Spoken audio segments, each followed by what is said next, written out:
Hey Calgary, I'm Pt.1. Thanks for joining us tonight. Tonight I'm joined by some, intriguing guests. Ladies, thank you both for being here. First, this is Lady Serafina, who is a dominatrix, a life coach, and a sex educator. Yes. Thanks a bunch for being here. Well, thanks for having me. Real quick, tell me about yourself. Sure. Basically, I've been a professional dominatrix for the past 10 years. Yeah.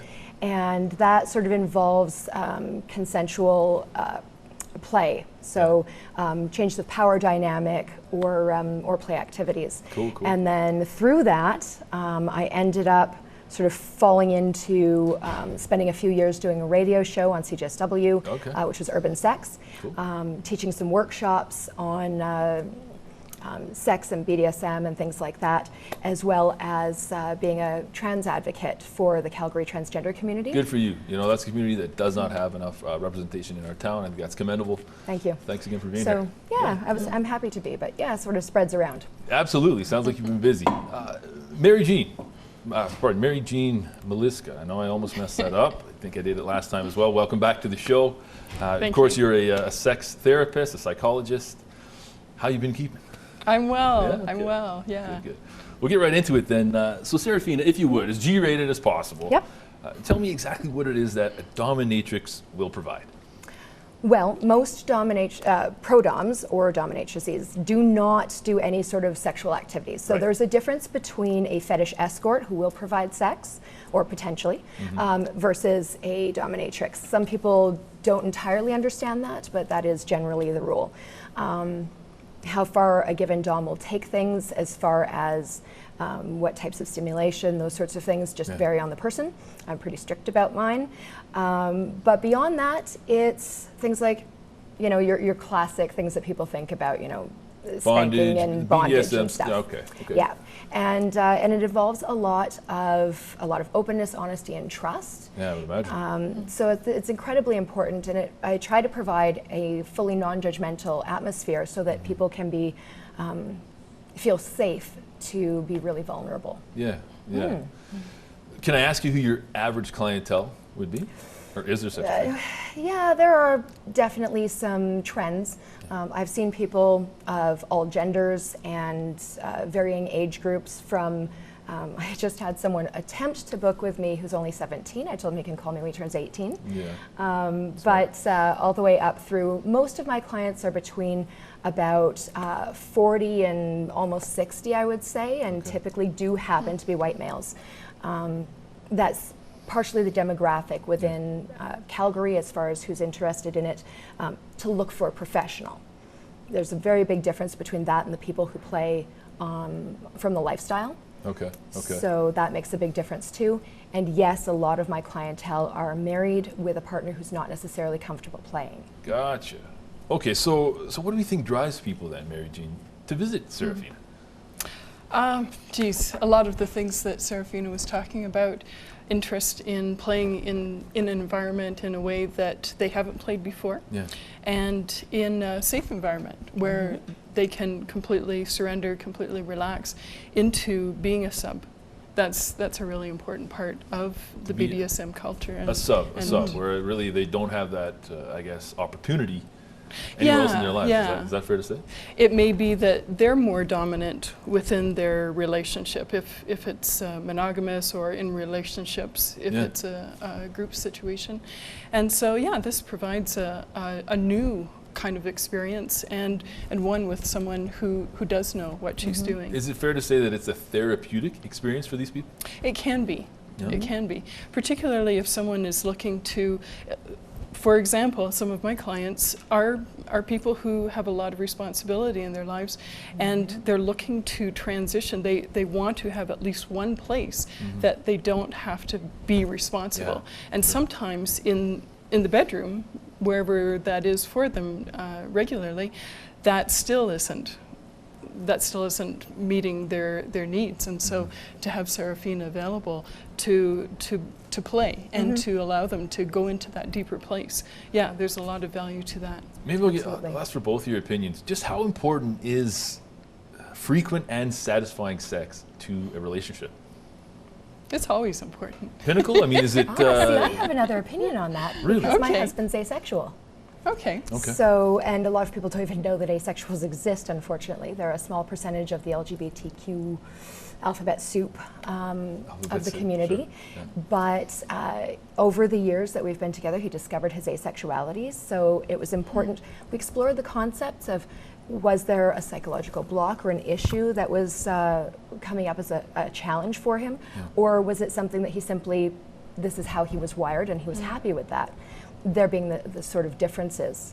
A lot of people will try to insist that it's strictly mental or physical as to why someone will choose not to have sex. But in his case, it's truly how he's wired. Interesting. He identifies as what they call a gray A demisexual. Gray A demisexual. That's So a mouthful. it is. So a gray A is someone who is only very rarely going to be interested in sex at all. So as opposed to 100% asexual or ace. Yeah. And then a demisexual is a person who usually only has sexual interest or response in someone once they've already formed an emotional bond. And so he's both of those things, and so it's a rare to non-existent sort of sexual urge for him, and he's quite comfortable with that. Because we have a very loving relationship, there are touching and cuddling and things like that, and that provides a lot of The same Meeting his intimacy. needs. of the Right. intimacy Yeah. needs. That's Interesting. right. That makes I want sense. to continue with this in just a moment. We are going to jump to a quick rant to pack break. Check in with the speaker. Folks, stay with us. Sex in Calgary. Do I think there's a taboo about it? Absolutely. Do I think that you should be afraid to talk about it? No, not at all. It's definitely a part of human life, and we're all here because of it. We can't deny that. But in terms of an appropriate time to bring it up, there seems to be some times that we think it's appropriate. Stampede, for sure, seems to be a time where we think that it's okay to flaunt our sexuality and to flaunt everything that we have. But in general, I don't think that Calgary is a very open place. And I also don't think that I can see it being an open place in the future. I think Stampede is definitely the one time of year that we feel like we can kind of let it all out, and I don't see that changing. Air No, time, that's okay. but that's important. So I want to grab your opinion, Mary Jean, on the importance of sex in a relationship. You know, from your professional experience, obviously you've talked to many individuals, many couples. I mean, just how important is it? Well, it's really important. It's a biological drive, you know, if you want to start at that place, and it is a spectrum. There's, as Serafina was saying, there are individuals who are asexual. At least in my practice, I find that there are a lot of people who are looking for more sex or some version of that. In relationships, it's something that often is unique to a relationship. Often with friends, we don't have sex with them unless that's something that has been decided upon. But in committed relationships of different types, yeah, sex is something that differentiates. And so to be able to have a creative, have an interesting sex life that keeps the spark going, that is important. You know, we've got there's a lot of avenues for people to have sex nowadays in the digital era that we live in. I can't help but gravitate towards thinking about apps like Tinder or Grindr. I mean, it is easier than ever, really, for people to hook up per se. You know, with that said, though, I mean, has sex lost some of its value, intimacy-wise, in today's world? It just feels like some of these apps are almost cheapening the experience. It depends on what you want. Yeah. It depends on what you want. If there's nothing wrong with just having sex.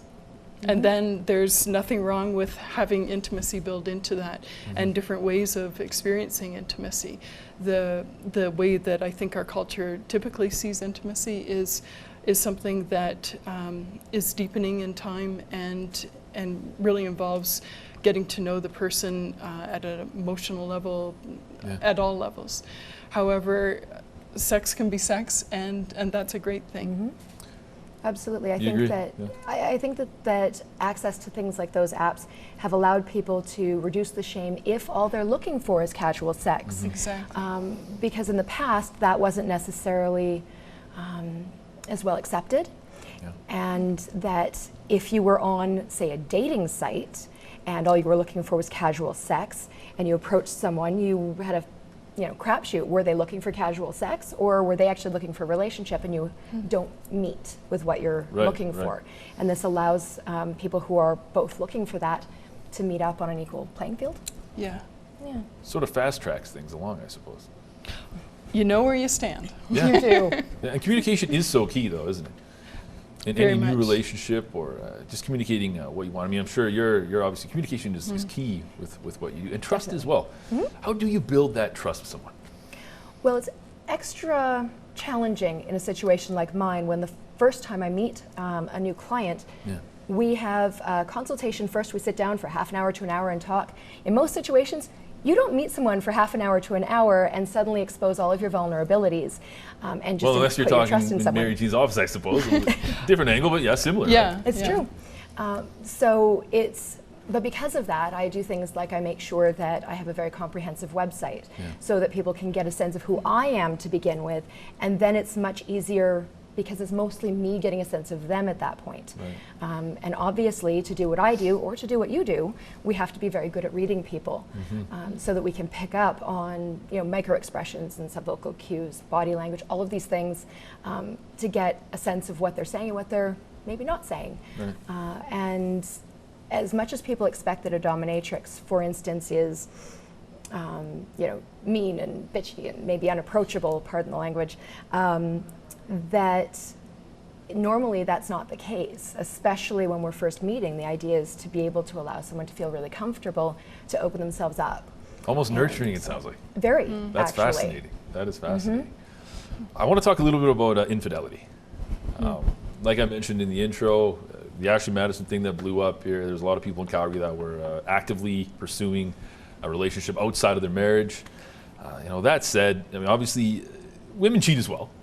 Absolutely. When women cheat, though, I mean, is it more for reasons of a sapiosexual nature or an emotional nature, rather than the physical impulses that men tend to gravitate towards? It can be a lot of different things. I find, at least with the women that I work with, it is more of an emotional need that they're looking to have fulfilled. That said, it can simply be for sex and to have a little bit more excitement in their lives. Maybe the person that they're with isn't sexual or is just sort of going along, not really being present in their relationship, and so that would be very typical of women who go looking for sex on sites like Ashley Madison. Would you agree, lady? Or pardon me, Serafina? That's fine. Overall, I would. Yeah. There's definitely, it's challenging because it's very easy for us to paint women as always looking for that more emotional fulfillment when, clearly that's not always the case. Not to mention we're going on a gender binary, which is completely false. We don't have a binary, we have a spectrum. But setting that aside, I think that there's also a lot of situations where you have men or women who are very emotionally satisfied in their relationship, but the sex isn't there. Therefore, they're emotionally satisfied. They don't want to leave their relationship. They're happy. But they want that excitement that they have in the beginning of a relationship, which you physically cannot keep pouring out the chemicals of a new, exciting relationship when it's been going on for that long. So meeting someone new can fire that up again. Which can, probably lead to some alternative styles of relationships, which I want to touch on here briefly. We are going to jump to a commercial break, though, folks. Stay with us. We'll be right back.